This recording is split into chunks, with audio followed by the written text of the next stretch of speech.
Hello viewer, welcome back to our channel Math Zone with PV. I am Sanjeev Kumar. Today I want to provide you quick revision notes of chapter 7 of class 12 that is evolution. तो आज मैं आपको evolution की पूरी जानकारी देता हूँ। आइए स्टार्ट होते हैं अब। तो आइए आज मैं स्टार्ट करता हूँ क्लास 12 की बायोलॉजी की। ये चैप्टर 7 इवोल्यूशन है, तो इसे डिटेल्स में बताता हूँ। This chapter is very important. ये चैप्टर बहुत ही महत्वपूर्ण है, इसमें बहुत सारे क्वेश्चंस पूछे जाते हैं। तो आइए इसको डिटेल से समझते हैं। Evolution biology is the study of history of life form on earth. कहने का मतलब हो गया कि इवोल्यूशन बायोलॉजी जो है ये लाइफ की हिस्ट्री के बारे में जो अर्थ पर है उसके पूरे अध्ययन को हम कहते हैं। The evolution of life on earth, different changes in flora and fauna around earth and coexist along with human being also form parts of evolution. तो कहने का मतलब हो गया कि इवोल्यूशन लाइफ की अर्थ पर अलग अलग तरह के चेंजेस जो फ्लोरा और फाउना के अंतर्गत पाई जाती है पृथ्वी पर, जो कोएग्जिस्ट करते हैं यानी कि एक साथ रहते हैं ह्यूमन बीइंग के साथ में, और ये फॉर्म इवोल्यूशन का पार्ट है। अब हम ओरिजिन ऑफ लाइफ देखते हैं। तो the origin of life is considered unique events in the history of universe. ये ओरिजिन ऑफ लाइफ जो है ये कंसीडर करती है यूनिक इवेंट्स को ये यूनिवर्स की हिस्ट्री में। Huge cluster of galaxies comprises the universe. Galaxies contains stars and clouds of the dust and smoke. यानी ह्यूज क्लस्टर जो गैलेक्सीज की होती है ये कंप्राइज करती है पूरी यूनिवर्स को। और जैसा कि हम जानते हैं कि गैलेक्सी के अंतर्गत स्टार और क्लाउड ऑफ डस्ट और स्मोक आते हैं। अब big bang theory attempt to the explain the origin of universe. Big bang theory भी अटेम्प्ट किया था एक्सप्लेन करने के लिए ओरिजिन ऑफ यूनिवर्स को। अब according to this theory a huge explosion occurs that forms the different galaxies. तो इस थ्योरी के अनुसार एक ह्यूज एक्सप्लोजन हुआ था ये डिफरेंट गैलेक्सीज के फॉर्म में। In solar system of milky way galaxies earth has been supported to be formed about 4.5 billion years ago. Solar system milky way galaxy के अनुसार अर्थ जो है ये फॉर्म हुआ था लगभग 4.5 बिलियन ईयर्स पहले। तो there was no atmosphere in early earth. तो एटमॉस्फेयर नहीं थी उस प्रारंभिक अर्थ में। Water vapor, methane, carbon dioxide and ammonia released from molten mass covered with the earth surface. केवल अर्थ सरफेस पर वाटर वेपर, मीथेन और कार्बन डाइऑक्साइड और अमोनिया रिलीज थी मोल्टन स्टेज में। अब UV rays from sun splits the water into hydrogen and oxygen. Ultraviolet rays जो है ये सन से जो निकलती है वो वाटर को हाइड्रोजन और ऑक्सीजन में अलग अलग तोड़ देती है। Life appeared 500 million year after the formation of earth. यानी लाइफ की जो शुरुआत हुई लगभग 500 मिलियन साल के बाद अर्थ पर शुरुआत हुई थी। There are different theories regarding to the origin of life on earth. यहाँ पर बहुत अलग अलग तरह की थ्योरीज भी ओरिजिन ऑफ लाइफ पृथ्वी से संबंधित है। तो हम फर्स्ट देखते हैं। Some scientist believe that life comes from other planets. कुछ साइंटिस्ट का ये विश्वास है और कहना है कि लाइफ जो है अर्थ पर दूसरे प्लैनेट से आई। अब early Greek thinker thought the unit of life is called spores transformed from other planet. जो अर्ली ग्रीक थिंकर थे उनके अनुसार से यूनिट ऑफ लाइफ जो है ये स्पोर्स के रूप में था जो ट्रांसफर हुआ था दूसरे प्लेनेट से। अब दूसरा view, according to the other theory life comes out of dead and decaying matters like straw and mud. तो दूसरे व्यू के आधार पर लाइफ की शुरुआत डेड और डिकेइंग मैटर से हुई है जैसे स्ट्रॉ और मड से। This theory is called the theory of spontaneous origin. इस थ्योरी को हम स्पॉन्टेनियस ओरिजिन कहते हैं। तीसरा view, Louis Pasteur experimentally proved that life arises only from pre-existing life. Louis Pasteur ने एक्सपेरिमेंटली इस बात को प्रूव किया कि लाइफ जो अराइज होती है वो प्री एग्जिस्टिंग लाइफ से ही अराइज होती है। अब spontaneous theory of origin of life is dismissed after that. उसके बाद स्पॉन्टेनियस थ्योरी ऑफ ओरिजिन जो है लाइफ की ये डिसमिस कर दी गई। उसके बाद next view, Oparin and Haldane propose that the first form of life could have come from pre-existing non-living organic molecules like RNA and protein etc. यानी ऑपेरिन और हाल्डेन ने ये प्रपोज किया था कि पहले जो लाइफ की फॉर्म थी वो आई pre existing non living organic molecule से, जैसे कि आरएनए और प्रोटीन इत्यादि से। The formation of life proceeded by chemical evolution, यानी formation of life chemical evolution के प्रोसेस से हुई।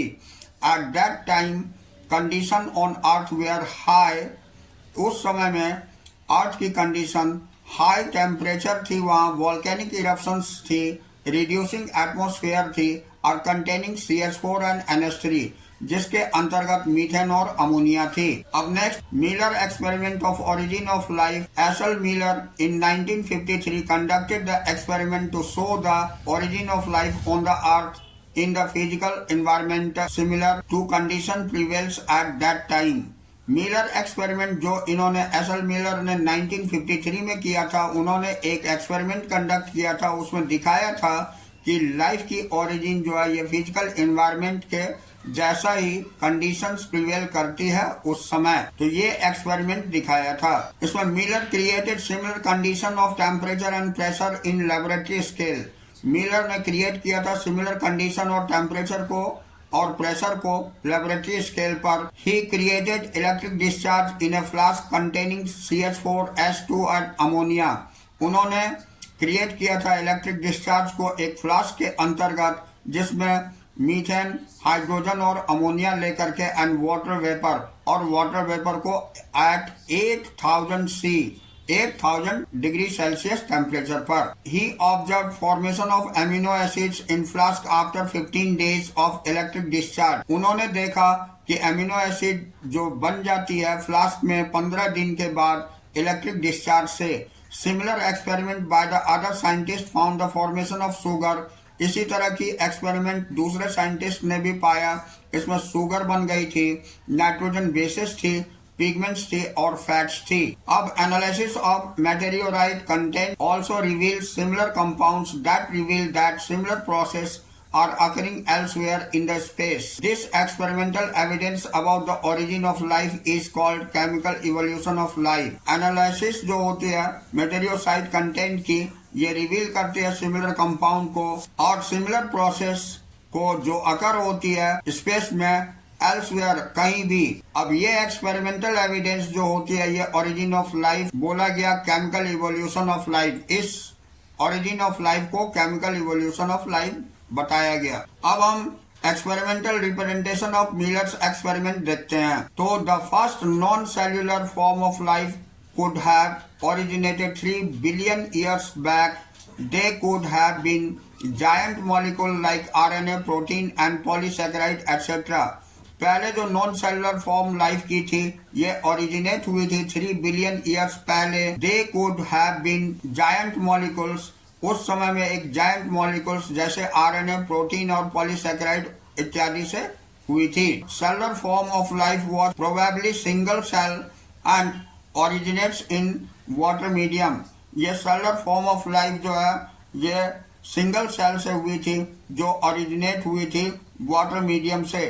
The theory that first form of life arose slowly through evolutionary forces non living molecule is called biogenesis. तो कहने का मतलब हो गया कि सेलुलर फॉर्म जो लाइफ की थी ये सिंगल सेल से ओरिजिनेट हुई थी वाटर मीडियम में। इस थ्योरी से पहले लाइफ एरोज हुई थी, यानी लाइफ की शुरुआत हुई थी स्लोली और इवोल्यूशनरी, बहुत ही इवोल्यूशनरी फोर्सेस के साथ में नॉन लिविंग मॉलिक्यूल से। इसे हम बायोजेनेसिस कहते हैं। अब हम एविडेंस ऑफ इवोल्यूशन देखते हैं। तो एविडेंस ऑफ इवोल्यूशन में evidence that evolution of life form has taken place on earth have many proofs as mentioned below। Life की फॉर्म की एविडेंस जो है ये इवोल्यूशन में सबसे पहले पृथ्वी पर बहुत सारे प्रूफ को मेंशन करता है, जिसमें पहला पॉइंट है पैलियोंटोलॉजिकल एविडेंस। तो different aged rock sediments contain fossils of different life. इसमें डिफरेंट एज के रॉक सेडिमेंट्स जो है बहुत तरह के डिफरेंट लाइफ के फॉसिल्स को कंटेन करते हैं। Contain form that obtained died during the formation of particular sediments, यानी वो डाइड हो चुके थे फॉर्मेशन ऑफ पार्टिकुलर सेडिमेंट्स के कारण। अब fossils are remains of hard parts of life form found in rock. Fossils जो है ये रिमेनिंग पार्ट है, हार्ड पार्ट जो लाइफ फॉर्म उस समय रॉक्स में हुआ था। The study showed that different form varied over time and certain life form are restricted geological time span, hence new form of life have arisen at different times in history of earth. तो कहने का मतलब हो गया कि अलग अलग समय में अलग अलग तरह के लाइफ जो है ये जियोलॉजिकल टाइम स्पैन के साथ हुआ और नए फॉर्म लाइफ की अराइज हुई डिफरेंट टाइम्स ऑफ अलग अलग समय में इन हिस्ट्री अर्थ यानी पृथ्वी के इतिहास में। अब दूसरा पॉइंट हम देखते हैं होमोलोगस ऑर्गन्स। तो those organs that perform different functions but have similar origin and structure are called homologous organs, यानी वो ऑर्गन्स जो परफॉर्म करती है डिफरेंट फंक्शंस को सिमिलर ओरिजिन और स्ट्रक्चर की होती है उसे हम होमोलोगस ऑर्गन्स बोलते हैं। For example human, cheetah, bat and whale similarities in pattern of bones of forelimbs.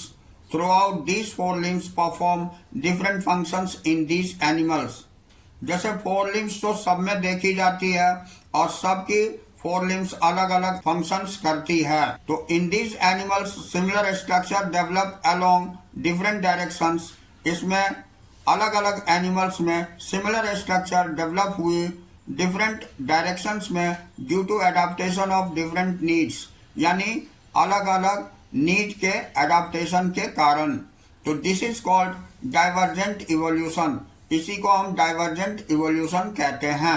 अब हम डिफरेंस दिखाते हैं होमोलोगस स्ट्रक्चर और एनालोगस स्ट्रक्चर के बीच। तो पहला है सिमिलर इन एनाटॉमी, एनाटॉमी में सिमिलर होते हैं, और एनालोगस में डिसिमिलर इन एनाटॉमी, एनाटॉमी में डिसिमिलर होते हैं। दूसरा पॉइंट है डूइंग डिसिमिलर फंक्शंस, इसमें अलग अलग फंक्शंस होते हैं जबकि डूइंग सिमिलर फंक्शंस इसमें सेम फंक्शंस होती है। तीसरा point develop in related animals, इसमें रिलेटेड एनिमल्स में डेवलप होते हैं और डेवलप इन अनरिलेटेड एनिमल्स, जो अनरिलेटेड एनिमल्स होते हैं उसमें डेवलप होते हैं analogous structure. Next point inherited from the common ancestor, ये इनहेरिटेड होती है कॉमन एंसेस्टर से और not inherited from common ancestor, यानी एनालोगस स्ट्रक्चर जो है ये इनहेरिटेड कॉमन एंसेस्टर से नहीं होती है। Next point similar developmental pattern, इसमें सिमिलर डेवलपमेंटल पैटर्न होते हैं जबकि एनालोगस में developmental pattern is not similar,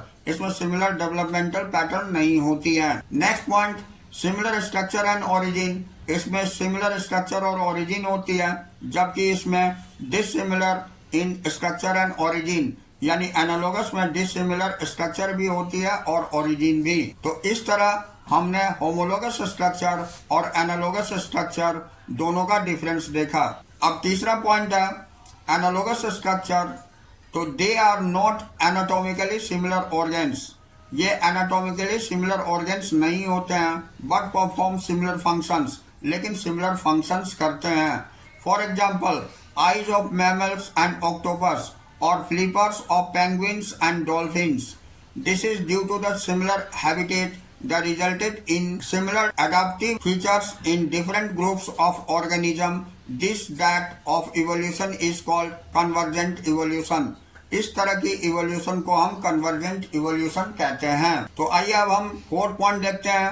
तो आइए अब हम बायोकेमिकल एविडेंस देखते हैं। तो similarities in proteins and genes performing a given functions among different diverse organism gives hint to common ancestors, यानी सिमिलरिटीज प्रोटीन में और जीन्स में जो परफॉर्म करती है फंक्शंस को डाइवर्स ऑर्गेनिज्म प्रोवाइड करती है हिंट को कॉमन एंसेस्ट्री में।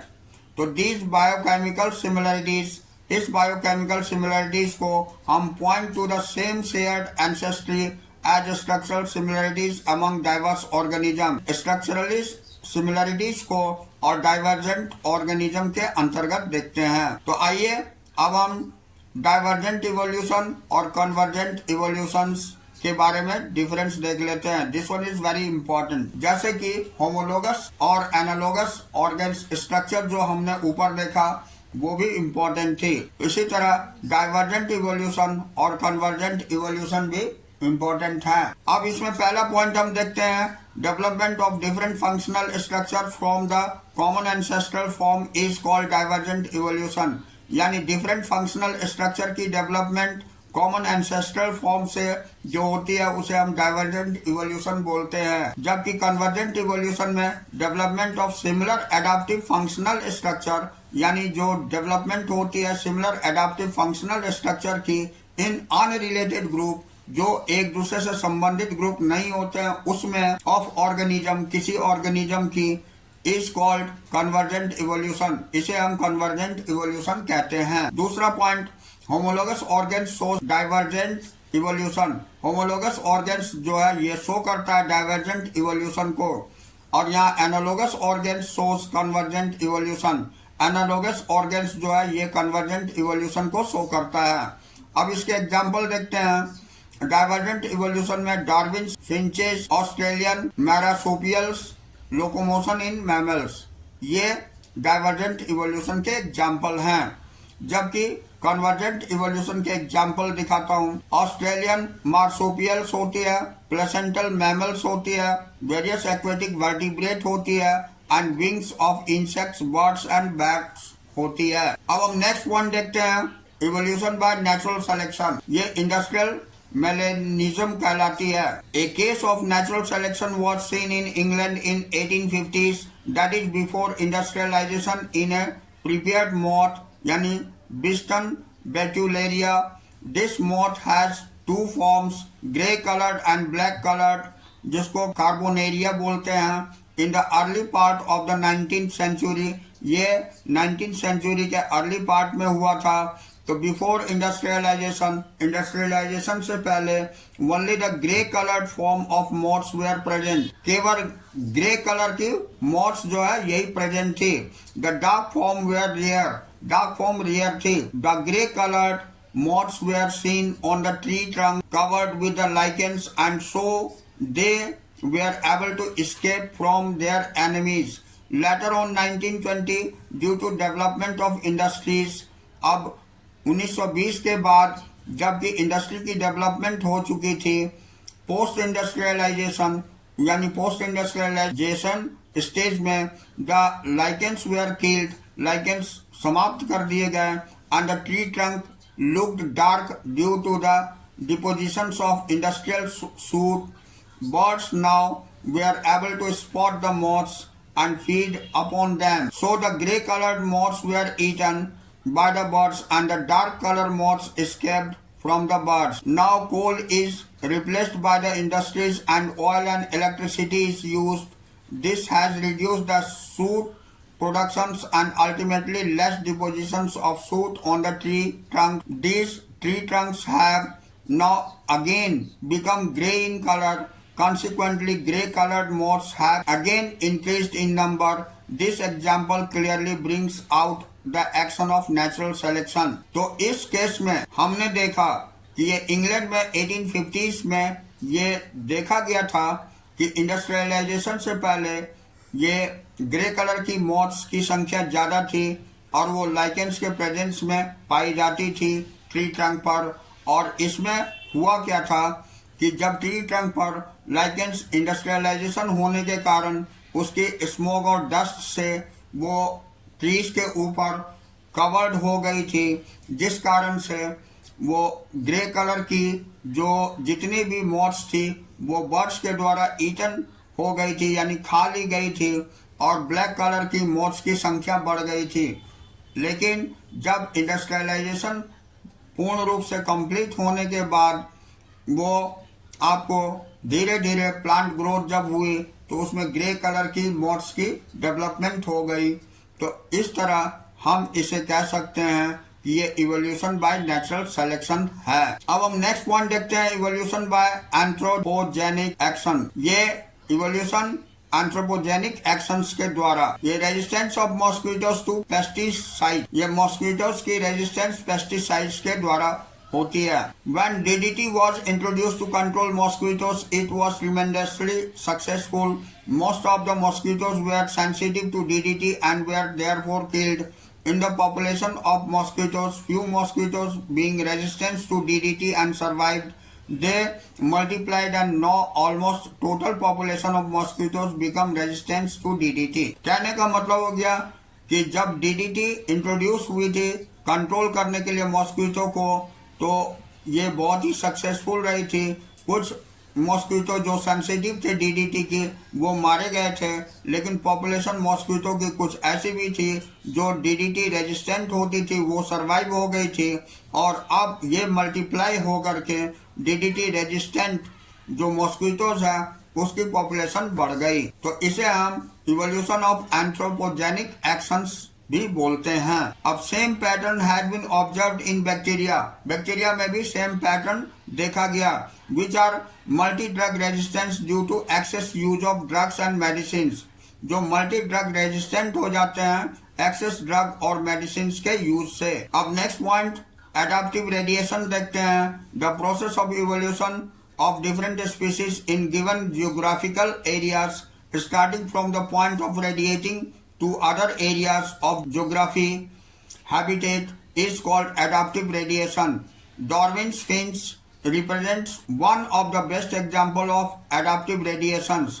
Australian marsupials, each with different from other evolved from the ancestral stock, but all within Australian island continents. When more than one adaptive radiation appears to have occurred in and isolated geographical areas representing different habitats, we can call this convergent evolution. For example, placental mammals and Australian marsupials. तो ये हम adaptive radiation के अंतर्गत देखें। अब हम आते हैं बायोलॉजिकल इवोल्यूशन में। Biological evolution, the nature select the fittest and fitness is based on the characteristics which are inherited. यानी नेचर सेलेक्ट करती है फिटेस्ट को और फिटनेस जो है ये बेस्ट कैरेक्टरिस्टिक्स होती है, इनहेरिटेड वंशागति आती है। Some organisms are better adapted to survive in otherwise hostile environment. कुछ ऑर्गेनिज्म बेटर एडॉप्ट करती है, सर्वाइव करती है अदरवाइज हॉस्टाइल इन्वायरमेंट में भी। Fitness is the end result of the ability to adopt the general gait selected by nature. यानी fitness जो होती है ये एंड रिजल्ट होती है और ये एबिलिटी होती है अडॉप्ट करने की, ये गेट सेलेक्टेड बाय नेचर, ये नेचर के द्वारा सेलेक्टेड होती है। अब Lamarck had said the evolution of life form had occurred but driven by disuse of organs. He gave the example of giraffe to evolve their neck for aging leaves on tall trees and had to adapt by elongation of their necks. तो Lamarck ने ये बताया था evolution life की driven होती है disuse of organ से। जैसे एग्जांपल में जिराफ की गर्दन ये ऊंची पत्तियों को लेकर के खाने की वजह से गर्दन जिराफ की लंबी हो गई। अब branching Descent and natural selections are the two key concepts of Darwinian theory of evolution. यानी ब्रांचिंग डिसेंट और नेचुरल सिलेक्शन यही दो मेन कंसेप्ट थे डार्विनियन थ्योरी ऑफ इवोल्यूशन की।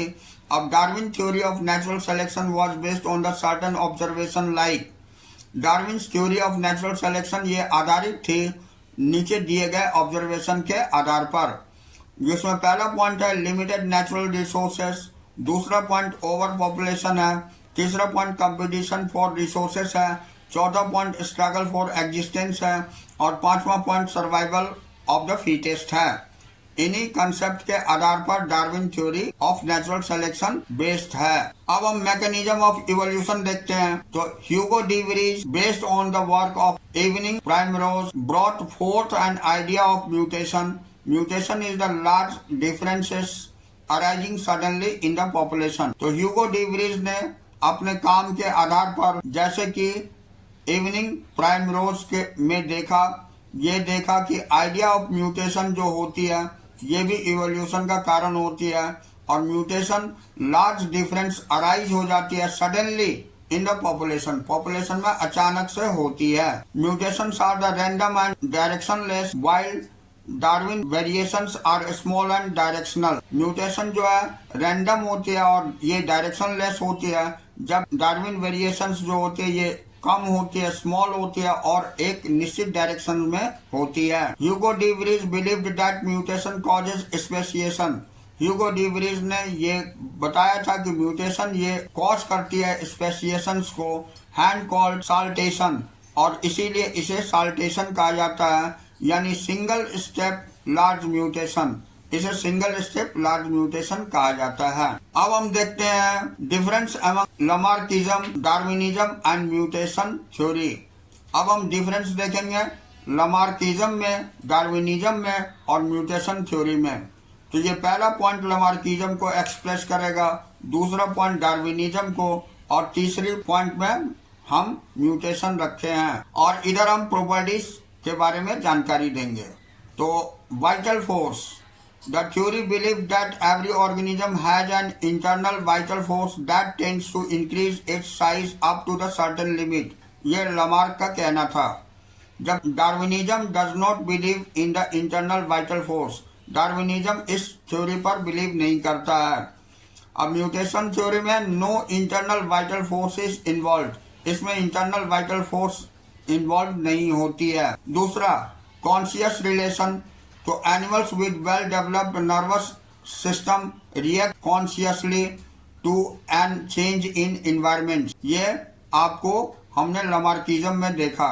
अब Darwinism does not involve any conscious reactions, Darwinism में इस तरह की कोई कॉन्शियस रिएक्शन नहीं पाई गई। अब no conscious reaction is believed to take part in the process of evolution, मतलब म्यूटेशन थ्योरी में भी देखा कि ये कॉन्शियस रिएक्शन नहीं होती है। एपिडेंसी हम देखते हैं, तो द थ्योरी कंसीडर्ड एपिडेंसी और desired on the part of animal an important force in the development of modification. ये आपको लमार्किज्म में थी। अब it is not constituent to the theory, ये डार्विनिज्म में ये कंस्टिट्यूएंट नहीं होती है। एपिडेंसी इज नॉट इन्वॉल्व, और इसमें भी आपको म्यूटेशन थ्योरी में भी ये नहीं होती है। उसके बाद यूज एंड डिसयूज देखते हैं। The organs put the more use are believe to develop more while organs not use begin to degenerate. यहाँ पर लमार्क ने कहा था कि जो ज्यादा यूज होती है ऑर्गन वो वेल डेवलप्ड हो जाती है, और जो नहीं यूज होती है वो धीरे धीरे डिजेनरेट कर जाती है। डार्विनिज्म में the theory is silent about use and disuse of organs, इस थ्योरी को यहाँ साइलेंट रखा गया है। अब the theory is silent about it, यानी म्यूटेशन थ्योरी में भी ये साइलेंट होती है। अब हम इनहेरिटेंस ऑफ एक्वायर्ड कैरेक्टर देखते हैं। तो the character acquired by an organism during its life and believe to get transferred the next generation. Lamarckism के आधार पर जो एक्वायर्ड कैरेक्टर होते हैं ऑर्गेनिज्म की, ये लाइफ में ये ट्रांसफर कर दी जाती है नेक्स्ट जनरेशन में। जबकि डार्विन के आधार पर according to Darwin all the living cells produce minute particles of pangenesis which pass into the germ cell for transmission to the offsprings, यानी जो जर्म सेल से ऑफस्प्रिंग्स में ट्रांसमिट कर दी जाती है। म्यूटेशन थ्योरी में only those variations are transferred to the offsprings which originates in germ cells or not in the cell which form germ cells, यानी वही वेरिएशंस ट्रांसफर होते हैं जो ऑफस्प्रिंग्स में पाए जाते हैं, ओरिजिनेट होते हैं, जर्म सेल के अंतर्गत ये फॉर्म नहीं होती है। उसके बाद हम स्ट्रगल फॉर एग्जिस्टेंस देखते हैं।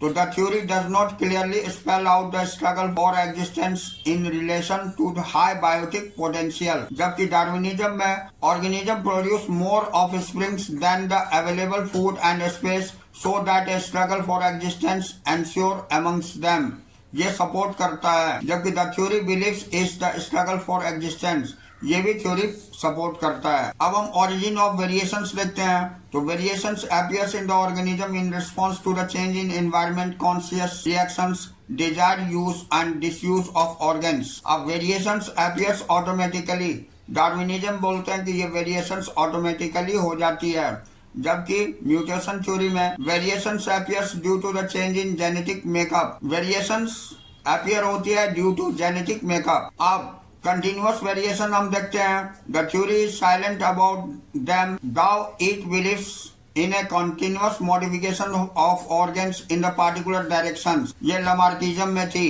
अब हम डार्विनिज्म देखते हैं, तो it is based on the origin and selection of continuous variations, और in mutation theory the theory is based on discontinuous variations और म्यूटेशंस। अब हम नेक्स्ट पॉइंट देखते हैं, ये नेचुरल सिलेक्शन है, तो the theory does not take into account natural selection और सर्वाइवल ऑफ द फीटेस्ट, ये सपोर्ट नहीं करती है, जबकि Darwinism is based on the natural selection और सर्वाइवल ऑफ द फीटेस्ट, ये उसी पर बेस्ड करती है। अब mutation theory believes in natural selection और survival of the fittest, mutation theory भी बेस्ड होती है। अब next point, progress of evolution देखते हैं, तो evolution is a continuous process which moves in a direction governed by the environment and appetency, ये Lamarckism का थ्योरी की हमने देखा। अब डार्विनिज्म में evolution is a continuous process the direction of which is governed by nature. अब mutation theory में evolution is a jerky process and direction of which is unpredictable through ultimately it is governed by the nature, ये भी nature के द्वारा govern होती है। अब हम हार्डी वेनबर्ग प्रिंसिपल देखते हैं, तो in a given population frequency of the occurrence of alleles और genes can be finding out, these frequencies remain fixed and even remains the same through generations। These facts were represented by Hardy-Weinberg principles using algebraic equations। So this principle states that alleles frequency in a population are stable and in constant form generation to generation। The gene pool remains constant। This is called genetic equilibrium and sum total of the all allelic frequencies is 1। इसके बाद हम binomial expression of p plus q की whole square देखते हैं, that is equal to p square plus 2pq plus q square is equal to 1, where p and q represents the frequency of alleles A and allele in a population। The frequency of AA in individuals in a population is simply p square। अब p appears on both the chromosomes and diploid individuals is simply the product of the probabilities, that is p square। Similarly, AA is q square and the capital A small a 2pq, hence p square plus 2pq plus q square is equal to 1। अब when frequency is measured, the actual value varies, that indicates the extent of evolutionary change। The change of frequency in an alleles, ये Hardy-Weinberg equilibrium in a population resulted due to the evolution। The factor that affects Hardy-Weinberg equilibrium are, अब कौन कौन से factor Hardy-Weinberg equilibrium को effect करती है वो हम देखते हैं। तो इसमें दिया हुआ है पहला पॉइंट जीन माइग्रेशन और जीन फ्लो, दूसरा पॉइंट जेनेटिक ड्रिफ्ट, तीसरा पॉइंट म्यूटेशन, चौथा पॉइंट जेनेटिक रिकम्बिनेशन, पांचवा पॉइंट नेचुरल सिलेक्शन। तो during genetic drift sometimes change in alleles frequency is so different in a sample of population that they becomes the different species। The original drifted population becomes fonder and that effect is called fonder effect। तो अब हम brief account of evolution देखते हैं। About 2000 million ago first cellular form of life appears on earth। लगभग 2000 million साल पहले पहली cellular form appear हुई थी अर्थ पर। इसमें फर्स्ट पॉइंट है slowly single cell organism becomes multi cellular form and by the time 500 MYA invertebrates were found and active. कहने का मतलब हो गया कि स्लोली सिंगल सेल्ड ऑर्गेनिज्म जो है ये मल्टी सेलुलर फॉर्म में चेंज हो गई और लगभग 500 million year ago invertebrate form हुई थी और ये एक्टिव हुआ था। दूसरी point jawless fish evolve about 350 MYA, that means jawless fish जो इवॉल्व हुई थी लगभग 350 million year ago. Next point organism started to invade from water to land. Fish with stout and strong fins could move on land and go back to the water। These animals called low fins evolved into the first amphibians। Next point, later these amphibians evolved into reptiles। They lay shelled eggs, then reptiles of different shapes and sizes dominated on earth। Fish and reptiles, for example, ichthyosaurus and land reptiles For example, dinosaurs. The biggest of them was Tyrannosaurus rex. उसके बाद next point, some of the reptiles evolved into birds and later some of them to mammals. Mammals were viviparous and more intelligent in sensing and avoiding danger. तो इस तरह यहाँ हमारी chapter समाप्त होती है. तो next day we will meet again on the next class. That's all for today.